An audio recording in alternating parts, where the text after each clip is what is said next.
Amen simply wait channel உங்கள் அன்போடு வரவேற்கிறது. இந்த வீடியோவில் நம்ம டிஸ்கஸ் பண்ண போகிறோம்னு பார்த்தீங்கன்னா, நம்ம சூர்யா அவர்களோட 45வது படத்தோட டைட்டில் போஸ்டரை வந்து இன்றைக்கி லான்ச் பண்ணிட்டாங்க. இந்த டைட்டில் போஸ்டர் என்ன மாதிரி இம்பாக்டை கிரியேட் பண்ணியிருக்குன்னு சொல்லிட்டு இந்த வீடியோவில் டிஸ்கஸ் பண்ணுவோம். அதுக்கு நீங்கள் இந்த சேனல் புதுசாக இருந்தால் இந்த சேனலை சப்ஸ்கிரைப் பண்ணி பெல் ஐக்கனோட கிளிக் பண்ணி வச்சுக்கோங்க.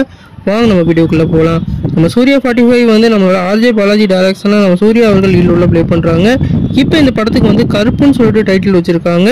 குறிப்பாக வந்து வேல் கத்தியெல்லாம் வச்சுருக்க வேறு லெவலில் இருக்க மாதிரி காமிச்சிருக்காங்க. இந்த படத்தில் வந்து அவர் ஒரு லாயராக வந்து நடிக்க போகிறதா சொல்லியிருக்காங்க. குறிப்பாக இந்த படத்தில் வந்து ஒரு ஐயனார் பக்தராகவும் இருக்க போகிறாராம். எப்படி வந்து நம்ம சிங்கம் வேலெல்லாம் வந்து படத்துலலாம் நம்மளோட சூர்யாவை பார்த்தோமோ அதை வந்து இப்போ வந்து ஆர்ஜே பாலாஜி நமக்கு திருப்பி வந்து ஒரு வேறு லெவல் ஜானரில் கொடுக்க போகிறாரு. குறிப்பாக வந்து ரத்தம் தெறிக்க ஒரு ஆக்ஷன் பிளாக்கான மூவியாக இருக்க போது ரூரலுக்கு ஏற்ற மாதிரி அந்த வில்லேஜ் ஷார்ட்ஸ்லாம் எடுத்து வேறு லெவலில் பண்ண போகிறதா சொல்லியிருக்காங்க. கண்டிப்பாக இந்த படம் வேறு லெவலில் இருக்குன்னு நம்ம எதிர்பார்க்கலாம். நீங்கள் சொல்லுங்கள் ஃப்ரெண்ட்ஸ், இந்த போஸ்டர் பற்றி உங்களுக்கு என்ன தோணுச்சு? இந்த வீடியோவை பார்த்துட்டு கமெண்ட் பண்ணுங்கள்.